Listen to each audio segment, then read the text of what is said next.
Well, of course, when it comes to the illegal migration crisis that we've seen escalate over a number of years now, which I've been highlighting right here on my channel, I highlighted the role here of the European Convention on Human Rights and the Human Rights Act. I did that recently, again, on GB News. One of the things that doesn't get discussed much, an element of this, is the European Convention on Human Rights. Now, when Theresa May was Home Secretary, she actually said that the UK should leave the ECHR, and she, of course, was a Remainer in terms of the 2016 referendum. I know there are now calls amongst Conservative MPs to scrap the Human Rights Act. And of course, we have a situation where, despite the fact that nearly 30,000 people have come across from France to England on small boats so far in 2021, just 5 illegal migrants who came across via this route have actually been deported.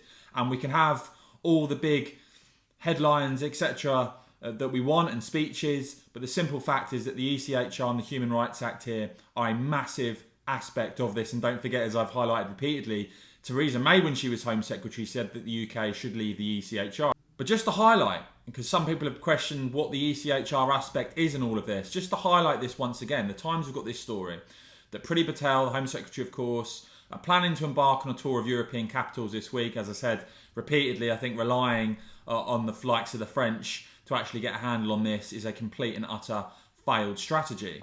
But within this story is this report that Dominic Raab, of course, the Justice Secretary and Deputy Prime Minister now, admitting that the lion's share of people who successfully appealed against their removal from the UK used Article 8 of the European Convention on Human Rights, the ECHR, enshrined in UK law by the Human Rights Act. That Article 8 protecting the right to family life, regularly deployed by foreign criminals and rejected asylum seekers to avoid being deported. With the government now under pressure to withdraw, to leave the ECHR. Now, Dominic Raab pledging to overhaul the Act, but insisting still that the UK will remain within the ECHR, saying it would reform to tighten scenarios in which Article 8 could be used to avoid being deported.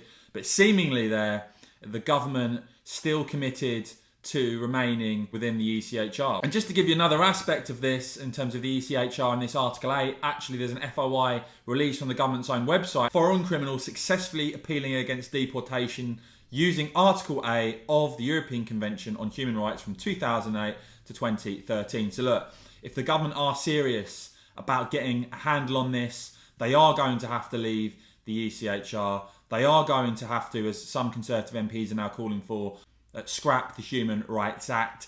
Let me know what you think of what Dominic Raab had to say there, though. Do you have faith in Boris Johnson's government to take the action required to stop this illegal migration crisis from escalating even further? As ever, I'll keep bringing you all the very latest right here on my channel, guys, so make sure you have hit subscribe and the bell, and please do give this video a big thumbs up as well. It really does help me out. And of course, thanks for watching.